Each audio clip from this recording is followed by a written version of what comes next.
Okay, I wasn't going to come either. Unless Gene came, so now we're even. There's so much to say. One of the things I want to do is get that book to see what I said that was important. I may have, sell copies. Let me just try to put some structure on this. That my biggest contribution to tribes was indirect, and it was 25 years ago.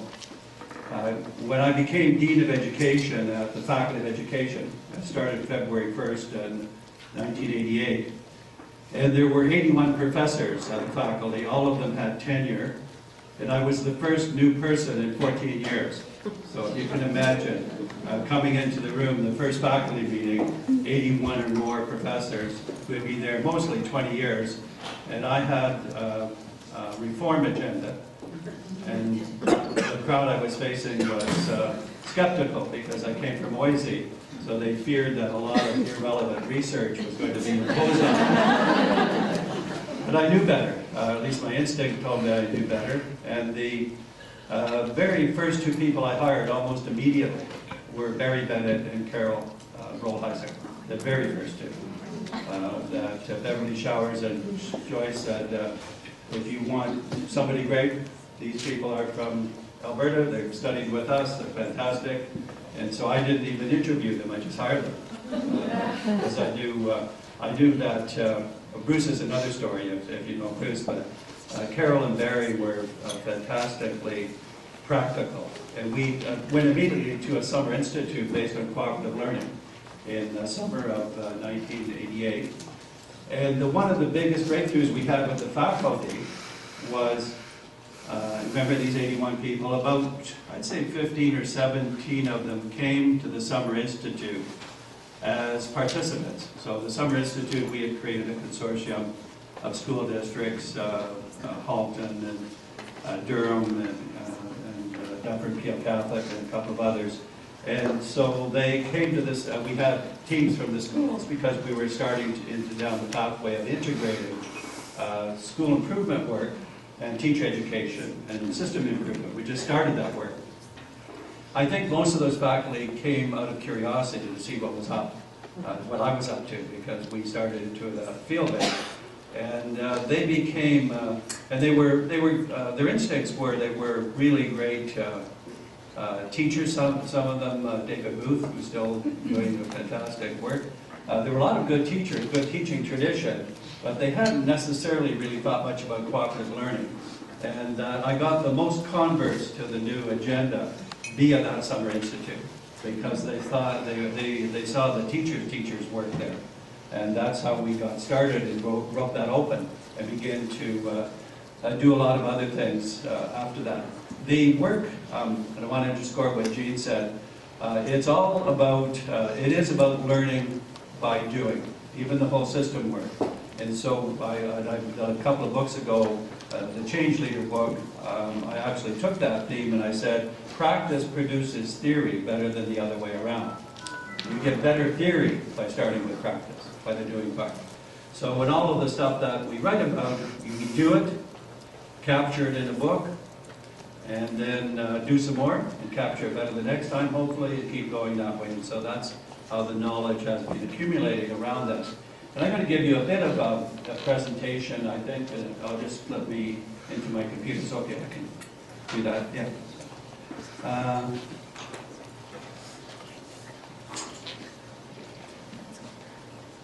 I'm not going to give you a long lecture, but I want to give the nature of the work and position it into the 2013. We are, and you've been part of this, a great opportunity in the last 9 years with the Premier McGinty to take a system that was already pretty good in 2003 and make it, as we call it, great. It sounds immodest, but external assessments have said that as well. So, and we did it by some degree of assertiveness from the center about the agenda, but immediately coupled with partnership with the sector. I'm going to say partnership with the 72 school districts, the 5,000 schools, and have been able to bring about quite good, effective changes on a large scale concerning literacy and high school innovation and corresponding graduation, and not so much in mathematics, but in those areas. So I want to more or less not talk about just what that represented, but where we are now and what's next.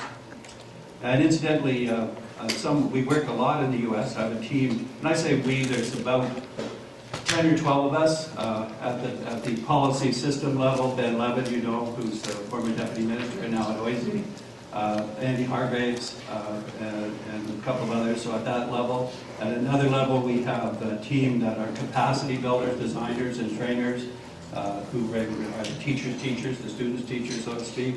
Joanne Quinn and Eleanor Adam and Eleanor Newman and others who represent that expertise.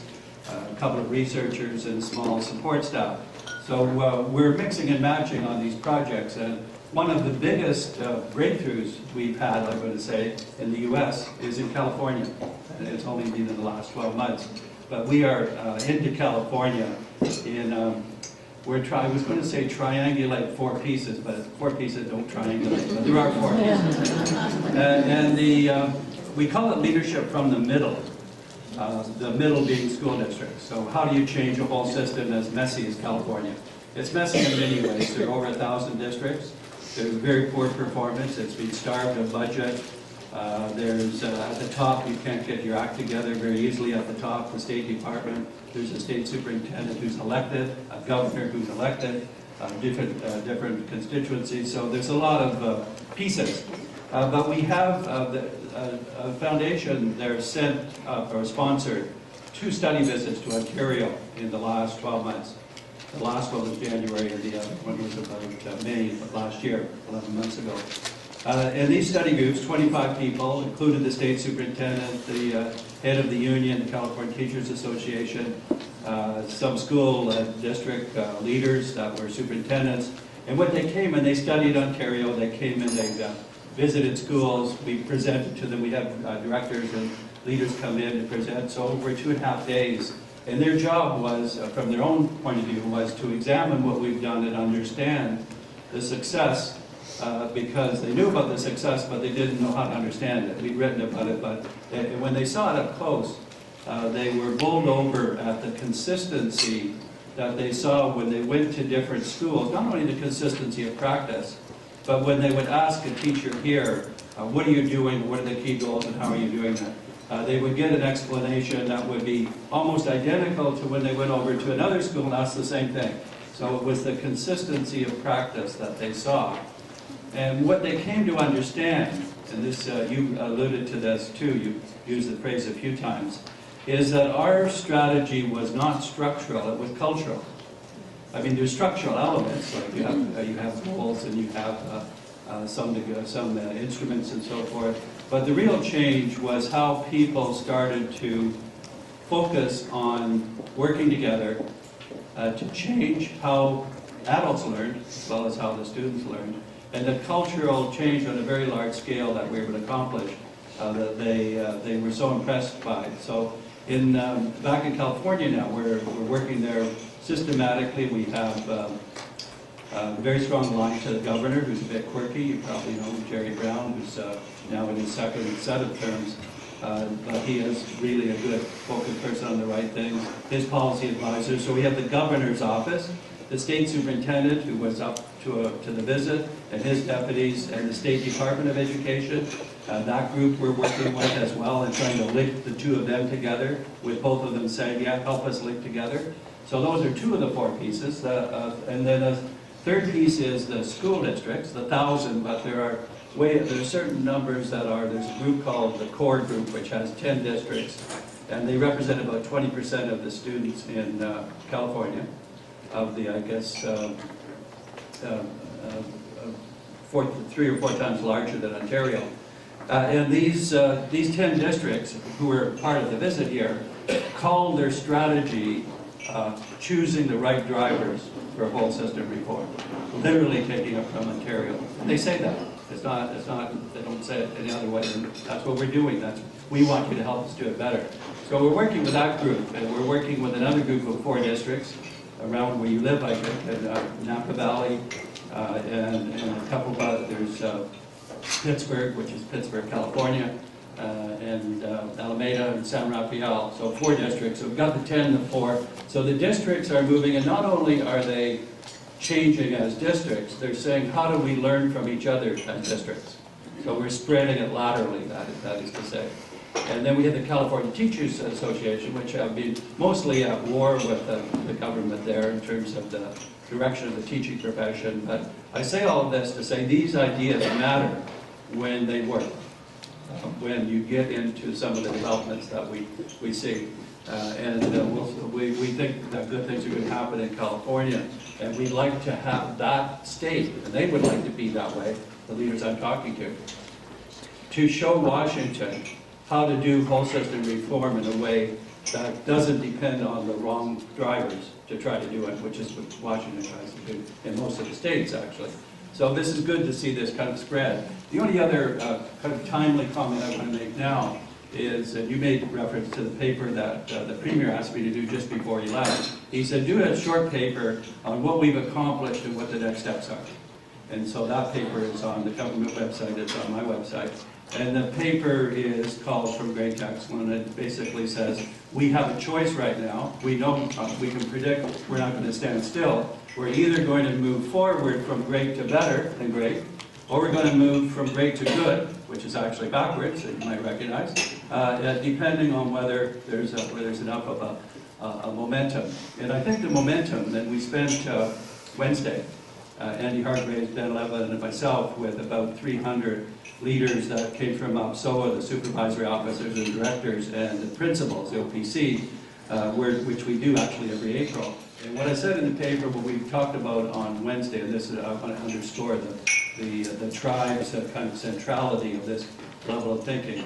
We said, all right, we do need to continue to focus on the first 4 C's, which are often called the 21st century skills of critical thinking and so forth. But what we need to do is, and here's where the language has to be cleaned up and figured out. I've called the 5th and 6th C's character education and citizenship. So those are areas where we want in the next phase, I would say, and I'm in part of another project around the world to do this, is not only to go deeper on the cognitive skills, but also to integrate those with the social and personal development skills, which you've been focusing on for 35 or more years.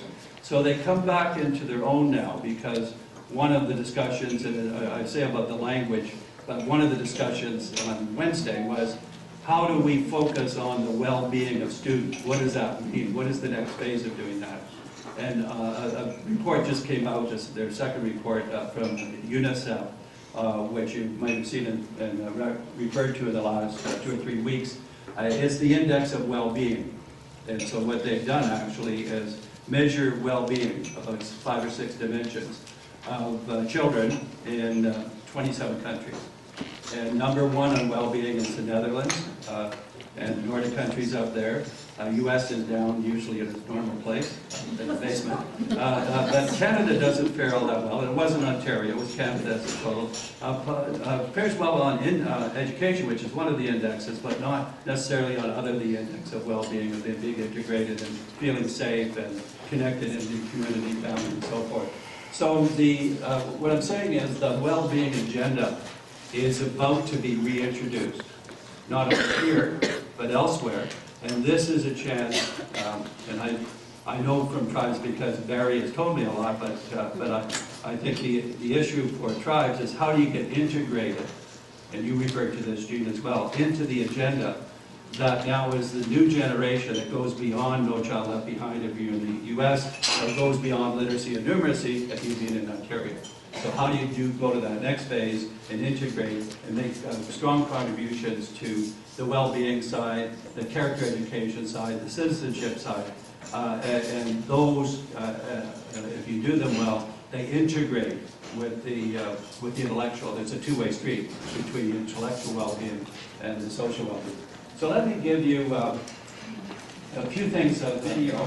What we want to do is engage students and teachers in the kind of learning that that is important. I'm going to give you a little video clip about a minute long, which shows someone in an occupation where they're evidently, they don't find it very engaging, so they have to compensate. So let's take a look.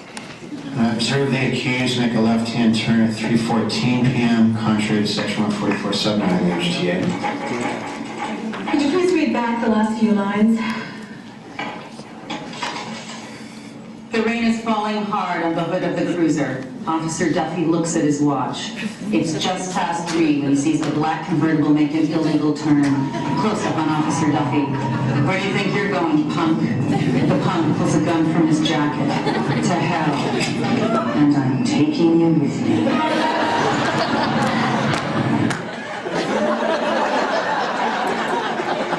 So we don't want to have the kind of schooling where teachers and students have to fantasize in order to get through the day or do something else. So it has to be engaging, and that's the key. It has to be engaging on a large scale because we're talking whole system reform, not just this or that school. So I want to take just a few, in the larger end of you can download a PDF from my website. But these references, because I'm going to jump around a little bit. If I start at the bottom, if you want more, just email me. I deal with my own email, so I'll be glad to respond to questions, suggestions, or to know about things that I should know about. My website, just above that, you can download this presentation. And those 3 books that are above that are the books that came out in the last 12 months. These are the ones that we kind of build on. From the work. And so I want to take a little bit from the drivers, a tiny bit from professional capital, and a tiny bit from stratosphere, just in the next half hour. So that's where we're going to go. Let's go to the drivers. I've got to use my hands here.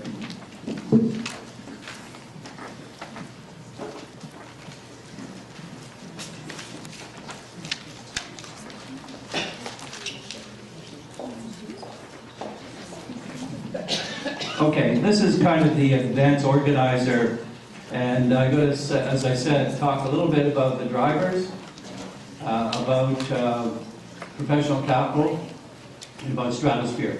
Emotional leadership will be implicit. So let's go to the drivers. A group in Melbourne, Australia asked me to do the paper because they said, we know we do a lot of workshops around the world, including Australia every fall for about a month. And they said, well, look at the policies that are happening in Australia. What you're saying in your workshops are counter to the policies we're actually using. And I said, yeah, they're the wrong drivers, and we're using the right drivers. So they said, that's perfect. We like the language. Write a paper called that, which is called Choosing the Wrong Drivers for Whole System Reform. So that's what I want to focus on mainly in what I have to say with you. And when a driver, first of all, a driver actually, I'll end up saying, can be a person, a driving force, but I want to use drivers initially to refer to the policies and strategies that are used. So a driver is a policy and associated strategies that is intended to get a positive change on a large scale. Remember, always large scale aspirations. So that's what it's intended to do. A wrong driver is such a policy and strategies intended to do it, but it doesn't work. So I'll answer the question in a few minutes. Why would a politician choose a wrong driver when it doesn't work? It's not that complicated an explanation, so I'll get to it. So a right driver, though, is a policy or strategy that actually does work. The evidence shows that if you use it properly, effectively, it gets the results. So that's where I came to it, and I use these criteria, and you'll see some of them familiar in terms of what Gene talked about. One was, does it foster the intrinsic motivation of teachers and principals to put in the energy to get the results? Does that policy or strategy have any chance of doing it? Does it engage teachers and students in continuous learning? Yes or no? Pretty basic stuff. Does it inspire collective or teamwork? Again, easy to determine, easy to miss, apparently. Does it affect all teachers and students, not just a few schools, but the vast majority, if not all of the schools? So that's where I started.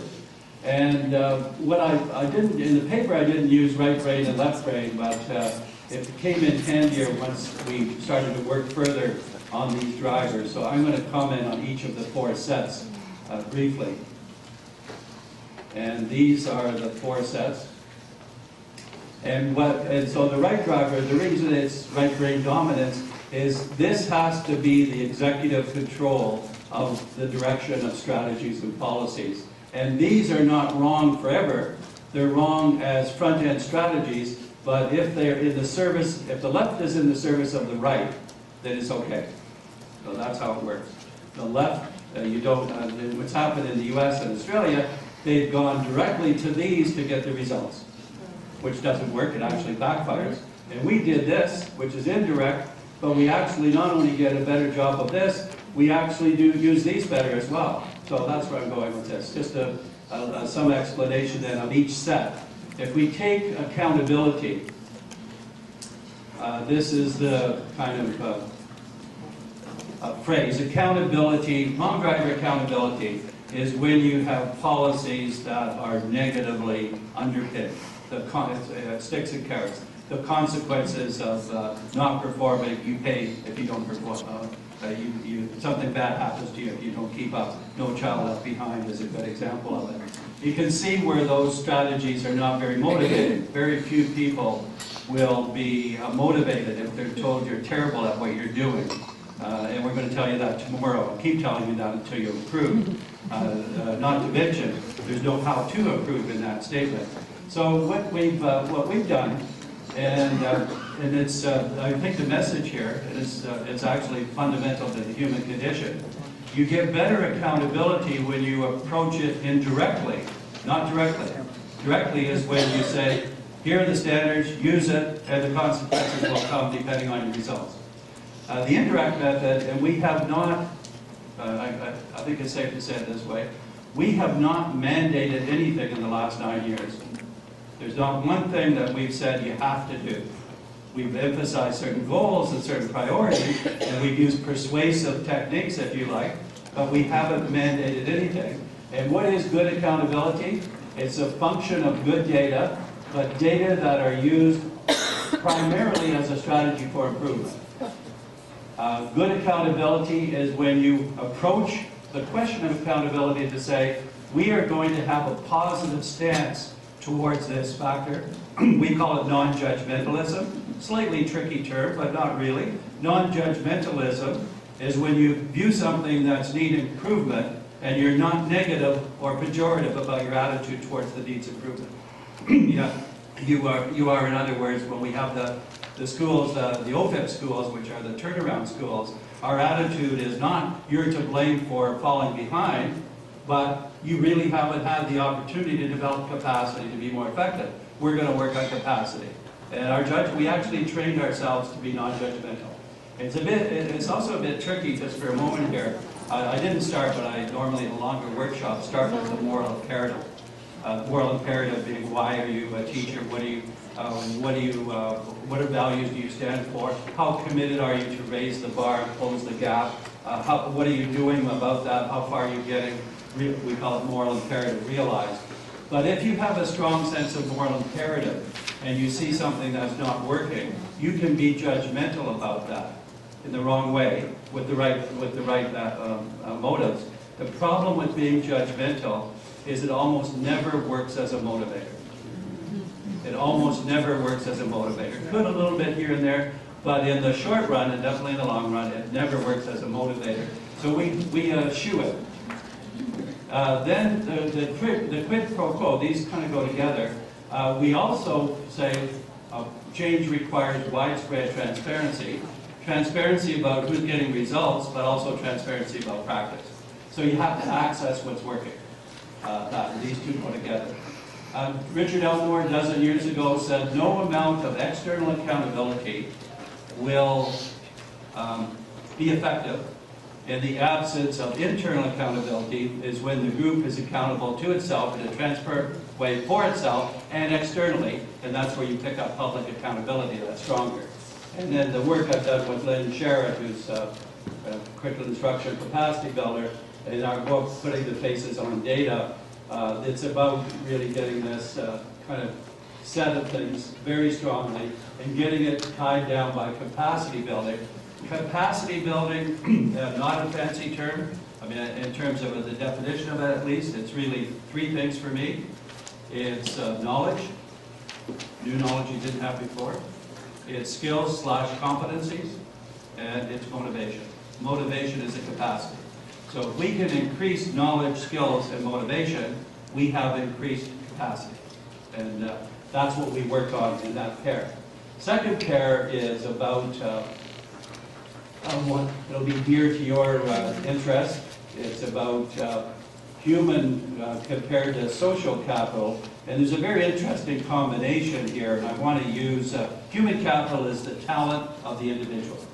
So to attract and nurture talent, let's say teachers or other leaders, is human capital. Social capital is the quality of the group, and you know lots about the quality of the group. And I want to, as I say in the paper, that it looks logical to choose human capital as your strategy. If only we could get better teachers and better principals and better individuals into the system, we will be better off. It turns out it doesn't work that way because individuals, if they have different characteristics than those that are in the culture will eat up the individuals as fast as you can produce them. So you have to change the culture in order for that not to happen. And that's why we reverse it and go, in a sense, we go from here to here. We do both, but here's the center of gravity. And the best way of illustrating this, quick, small study, although Carrie Leanna, referring to a business professor at the University of Pittsburgh, did several of these. In New York City, for example, she did a study of 130 schools, elementary schools. She measured only three things: human capital, the qualifications of the teachers on a given staff. A lot of them had higher qualifications. She said, here's a school with good human capital. Social capital she measured with questions like this to teachers. To what extent do you work in a focused, collaborative way with other teachers in the school to bring about improvements of learning and achievement of students? And a lot of teachers said, that's the way we work in this school. She said, there's a school with high social capital. And then she measured mathematics achievement September to June, the increase in that period. And you can see where I'm going with this. What she found was, yes, human capital, if a teacher had it, did make a contribution to improve math, but social capital made a stronger contribution. I'll come back to the relationship between the two. And she also found that teachers with lower human capital, who happen to be working in a school with high social capital, they also improved their math achievement with their kids. You can see where that would happen. The rub-off effect being part of that culture. And so our strongest strategy in Ontario, whether it's within the classroom with cooperative learning, or it's within the school with a collaborative culture, or it's across schools in terms of the whole district changing its culture, as we've done in York Region, for example, Ottawa Catholic, quite a few, actually at least half the districts, if not more, in the province. What's been happening here is we have invested in social capital. We've invested in how people can access each other's good ideas and how professional learning communities, or whatever the strategies you happen to use, to develop collaborative cultures. And so when you do that, you start to get better results. When you have I want to just underscore that you get the best results when it's a strategy of the district, not just a strategy of the school. The district changing the district's culture. The relationship between the district and the schools, and the district fostering lateral learning across schools. And for that matter, lateral learning across districts. What we're doing in California with the core group, there are 10 districts, is fostering lateral learning across the districts. That's what they want to do. Internal learning, of course, but also lateral learning.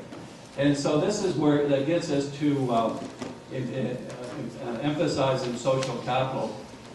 One way to say it is social capital produces human capital better than the other way around.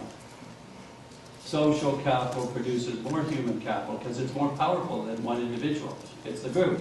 Of course, the group can be powerfully wrong, so we want them to be doing the good things and that part. So just let me kind of round it out so we don't get mistaken that this should be not paid attention to. I want to pick it up in just these phrases here. There's a nice article by Peter Cole, who's one of our colleagues in Australia, on professional development. And this is the title of it, a really intriguing title. Professional development, colon, a great way to avoid change. And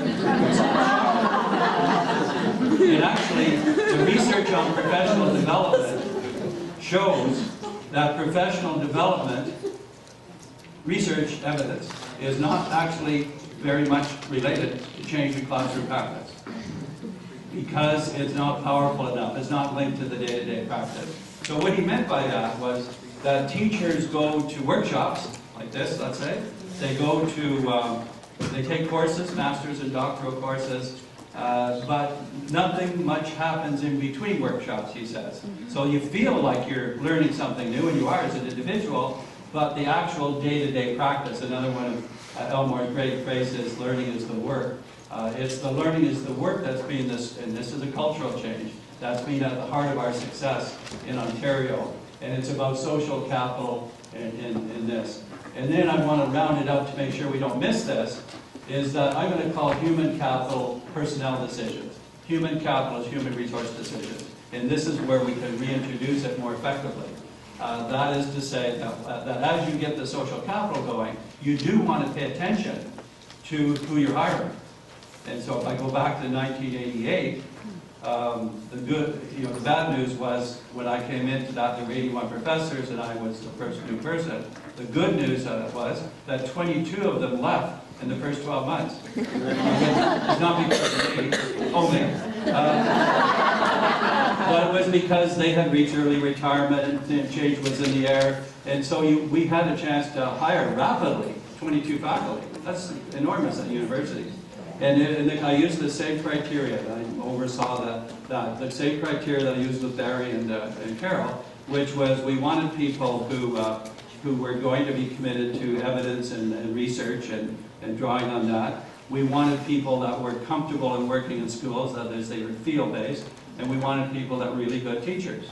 Those three things, and that they would be coming into a system where they were wanting to collaborate in doing that. If you have those three characteristics, you're almost always. So we hired a lot of people that were team-oriented, I guess, and we began to change that. So the personnel decisions are important, but they're in the service of changing the culture. They're not meant to say, if we only hire these few people, the whole thing will change. If it weren't changing the practices, we wouldn't have been able to reinforce that. And once you change the practices, of course, you attract better, more effective people, because they say something good is going on there, I want to be part of it. And this is a big, important development. Technology, I wrote a book last year on it called Stratosphere, and again, Gene got this right, I think, when we basically, and I won't have as much time to talk about Stratosphere, so I want to say a couple of the main things right now. I'm not sure we'll get back to it very much, but this is the essence of it. One is that if you look at the investment in technology in the last 10 years, you can take a longer period. The best way of describing it as a strategy, although it's not claimed this way, but it's exactly how it works, is it's a matter of acquisition. Buy, buy, buy. It's not a matter of how do I use technology to improve learning. That's not been the history of technology. So that you really get the technology being the wrong driver, if you like, and pedagogy not being an afterthought. And we want to reverse that, and we have reversed it in a lot of cases. And when you reverse it, then you also encounter, okay, technology, what do we do with it? And I do have a chapter at the beginning of that book that's called The Dark Side of the Internet. So you start to look at all the negatives, and the research is quite scary that way, the negative and the misuses of technology. But at the end of it, like a lot of social movements, we take the attitude for change work. Andy Hargreaves and I said it this way in an earlier book. We said if a certain phenomenon is going to get you anyways, you might as well move towards the danger and try to deal with it on more of your terms than its terms. And that's how I feel about That's how I used to feel about assessment. When it first came out, people said it could be misused. So yeah, sure, it could be misused, but it's essential for success. So let's figure out how to move towards the danger and be more effective with assessment, which a lot of us have. So same thing for technology. Let's figure out what it is, how it can be used powerfully and more effectively. And the work we're doing right now is around bringing together three things. I mean, the work we're doing internationally as well as in the province. The three things we're bringing together as an interrelated set are the deep learning outcomes, which is a better phrase for 21st century learning skills that include the 6 C's, not just the cognitive ones. So the deep learning outcomes, that's one piece. The second piece is the pedagogy, but the pedagogy redefined as a learning partnership between students and teachers, and among students and among teachers. A whole bunch of dynamics here. Teacher as agent of their own learning, students as agent of their own learning, teachers as not passive, but as activators or change agents. What does that mean? We're trying to map that out. And then the third piece is how can technology, what's the role of technology? And how can it be an accelerator and a deepener? And after I leave here, instead I'm going up to Elmira. One of the schools we're going to film in mid-May is Park Manor School, which has a great example of integrating technology and the deeper skills, all the skills we're talking about, with a lot of good results and a very explicit approach to it, and a very non-judgmental but innovative learning rapid approach. So we're going to do quite a bit of filming and around North America on this over the next 12 months to bring this together. And then the last one on here, the fragmented versus systemic. This sounds pretty general, but I want to end up making a very specific point about it. A lot of places take fragmented. The places that are fragmented don't, it's not that they have, that they don't have innovations. The trouble, or they don't have initiatives. The trouble is they have too many disconnected innovations or initiatives. We call it projectitis, or if you practice enough, we call it initiativitis. It's the same thing. Too many things that are disconnected. One of our fortes here in Ontario, I think, is to focus on a small number of ambitious goals.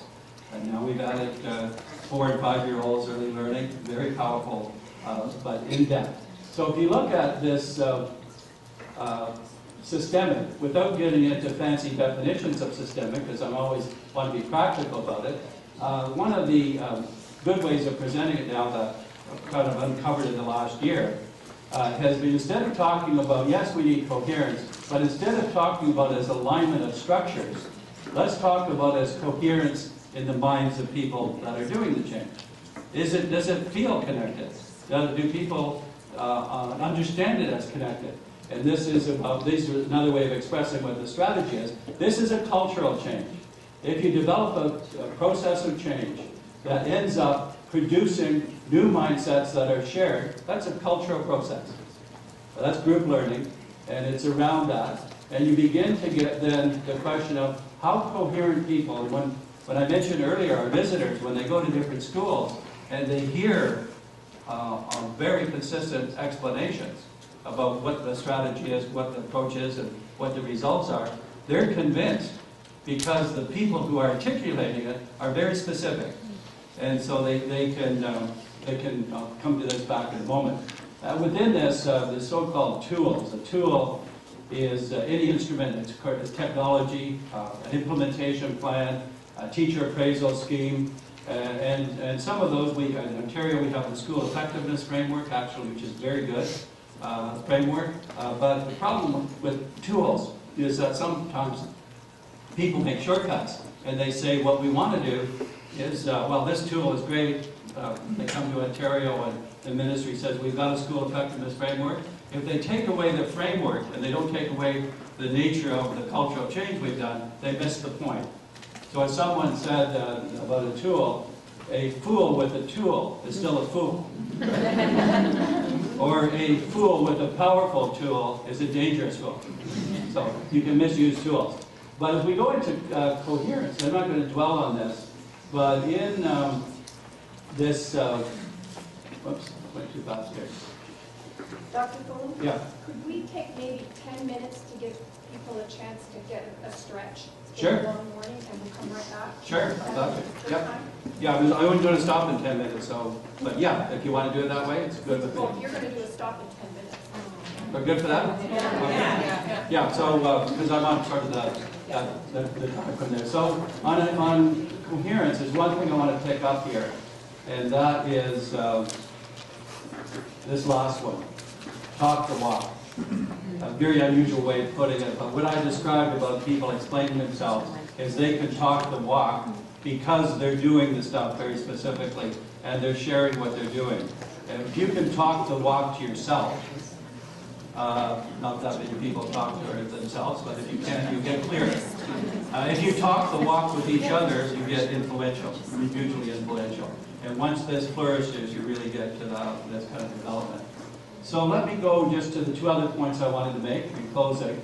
I'm not going to dwell on this professional capital, but a big agenda we have right now that we're working on around the world is how do we change the teaching profession and some countries are worse off than others, but even here, the teaching profession, to make sure we don't slip back into the individual autonomy of the classroom, and to make sure we keep developing the group learning from the group. And the decisional capital, which is new for us, is saying that within this, there are particular expertises that have to be part about how you make decisions in relation to student learning. And so Park Manor, where I'm going to, with their use of stickies and they know where each and every student is in that school in terms of their learning on very specific criteria. By name. You could just ask about any student in that school and you would get that response. So we've been working on this human capital agenda to try to get this in the teaching profession. The last thing I want to mention is the stratosphere.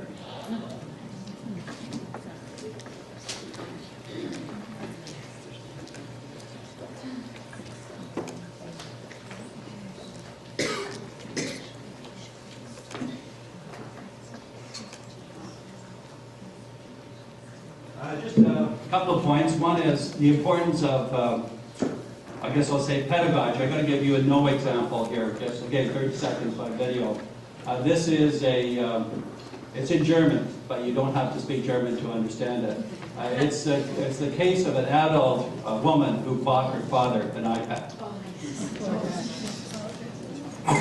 Sag mal, Papa, habe ich dich noch gar nicht gefragt. Wie kommst du eigentlich mit dem neuen iPad zurecht, das wir dir zum Geburtstag geschenkt haben? Gut. Mit den ganzen Apps kommst du klar? Was denn für Apps, die man mit dem Stütz gesagt hat?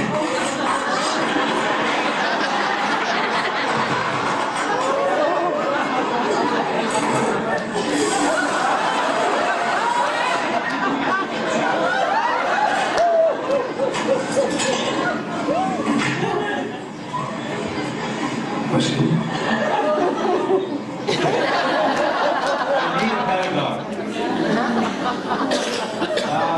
One other thing I want to come to here, just in closing, I'm going to ask you to do something before I wrap it up to that.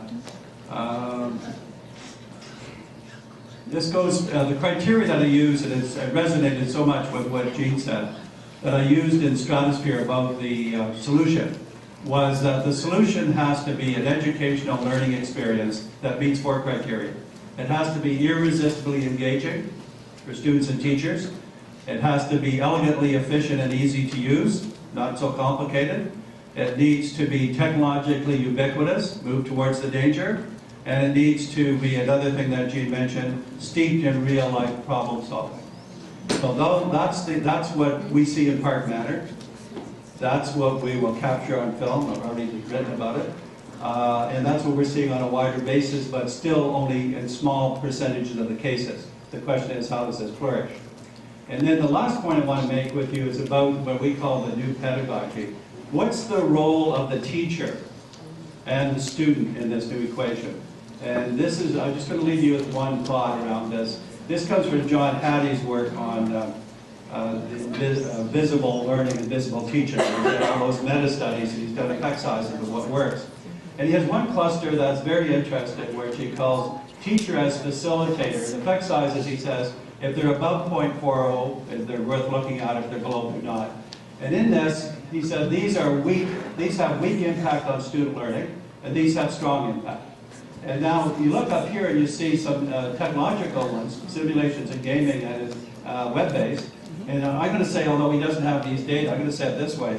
The reason that those have low impact on student engagement and learning is that they were taught poorly pedagogically. It's not the fault of the technology, it's the fault of the pedagogy, if I put it that way. Or to put it another way, this is where it becomes intriguing. We know the sage on the stage doesn't work, but the guide on the side, this stuff says, is a poor pedagogue. It has to be more active than that. There has to be more the teacher as activator, teacher as change agent. These particulars don't matter, but my guess is that Tribes comes out strong on this, teacher as activator, but pulling out the pedagogy. So I want to leave you with the thought that the centrality of pedagogy here is on a new learning partnership between students and teachers, and among students and among teachers, with technology as an accelerator and deepener. That's the proposition. That's what we're beginning to see emerge, and that's exciting. And I'm going to say it gives you a new platform, I think, in Tribes, a new possibility. Before I end, I'm going to ask you this is your break now for 2 minutes for yourselves that way. Just turn to the person beside you, 2s or 3s, and identify quickly 2 things. What's the thing that I said that most resonates with you? What most resonated? Just one thing. And what question mark is foremost on your mind? Either of those 2. Do that. Just do that for 3 minutes, and then I'm going to pull that up, and then we'll draw close and take a break.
Let's take the plus side of the question, which was what resonated, what point was best connecting with you. Anybody raise their hand, we'll get maybe 2 or 3 of these. So just raise your hand and give us a comment about what connected. Go ahead. So social human capital. Yeah. The idea that it's social to the individuals that trying to work together and keep that culture has necessarily been Right, and I mean, that's part of your culture in Tribes. And so this is, I always look for sticky labels. Social capital is not, it's starting to become a sticky label. People gravitate towards it and they say, yes, that's part of it. Okay? You had much?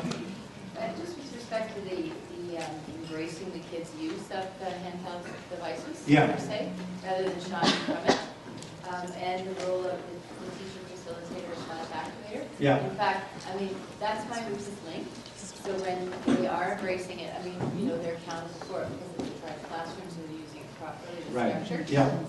They take me places that I don't even know about.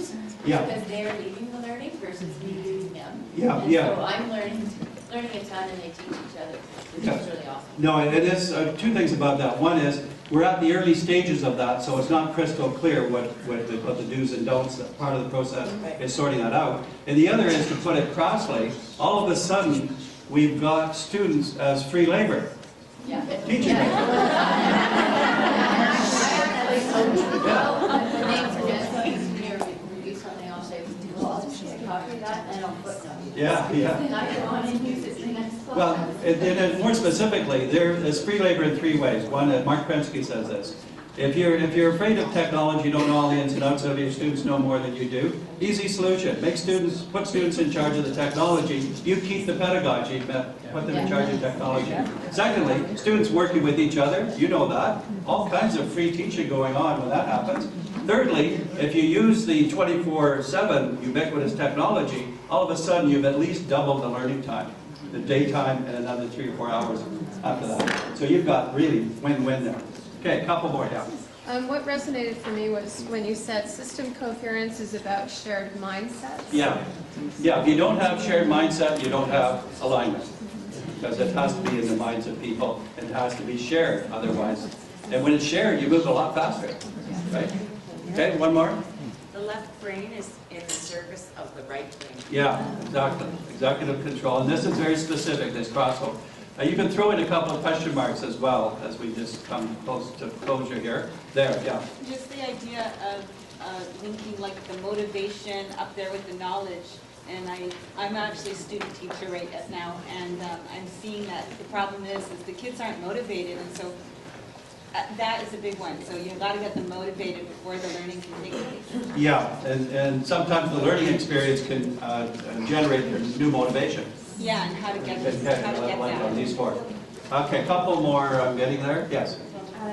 Combating that projectitis that you were talking Yeah. about, and how, as a teacher, and how can we're spreading ourselves a mile wide, but only an inch deep, rather than Right. a mile deep and an inch wide. Yeah.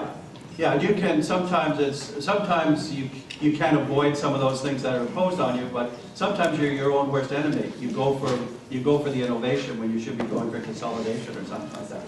Yeah. What is your best advice to people like us who come together as a consortium and see the potential of the tribes process ticking all those boxes? What's your best advice for us going forward? Yeah, I'm not sure. I think that, the general advice, and Barry's coming tomorrow, right? Ask him that question. as well. And I think his response will be similar to mine, which is to figure out how to integrate tribes with some of the language that we're talking about, the well-being and the agenda, to be part of the agenda. Instead of selling tribes to be implemented, you try to integrate with the actual depth of things we're talking about and be part and parcel of that. It's something along those lines.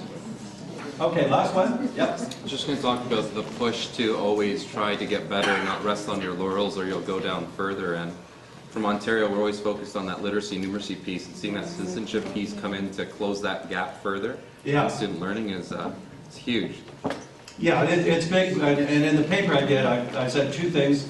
Let's not forget to continue to work on that agenda of raising the bar and closing the gap, deep literacy, deep numeracy, the high school innovations we've done. But then secondly I said, but let's make sure we go, focused innovation is the word I use. You could use disciplined innovation. On the new things, make sure we get them right. The new things are early learning, full day kindergarten, and it's start back into the grade 1 and onward.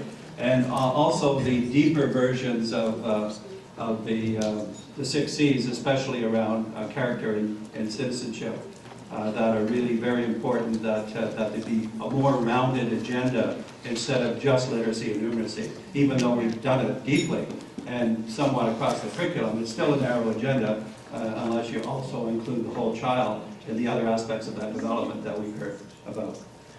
Okay, as we go towards break, it's my pleasure to recognize a powerful driver in the room, a right driver, that is actually. And so, Jean, all your fans and those that have worked with you in Ontario for the last 25 or more years, we're so honored to have you in Ontario to interact with us, to be here, that we'd like to pay a special tribute to you today from Ontario, and thanks for your contribution from afar and up close. You've got a lot of followers here. You've made a big impact on us, and we appreciate it deeply and wanted to honor you with this gift and this presentation. So.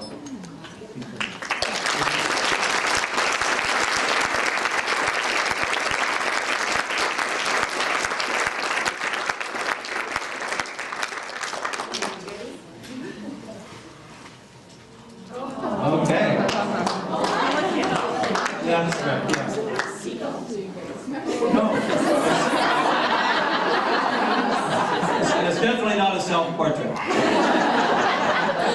It's a pelican. Yeah, okay. Anyway, thank you very much from everybody in the room.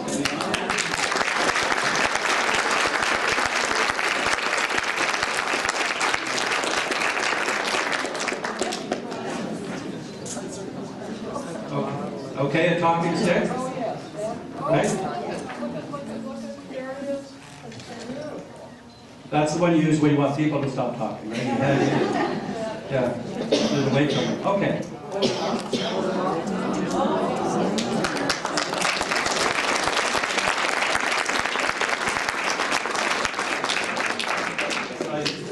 Surround you here? Yeah. Well, just take a look at it. Okay.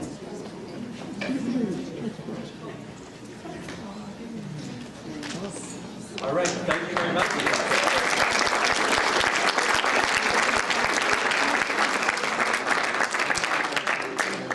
So while Jean is in awe of her gifts that we have bestowed upon her, Carol is quietly thinking, how am I getting that back to California? We have the packaging. Thank you, Jean. Did you want to say something?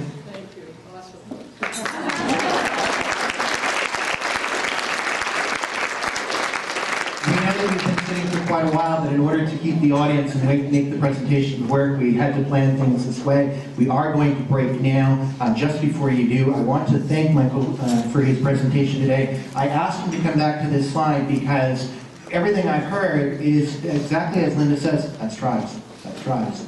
And I know as a school administrator, every time I turn around and something comes down from my board of ministry, something comes from my teacher about a problem, I keep saying, that's tribes, that's tribes. And so if this, Michael, is where we are to be going, I'm sorry folks, but we're already way ahead of the game, because isn't this tribes?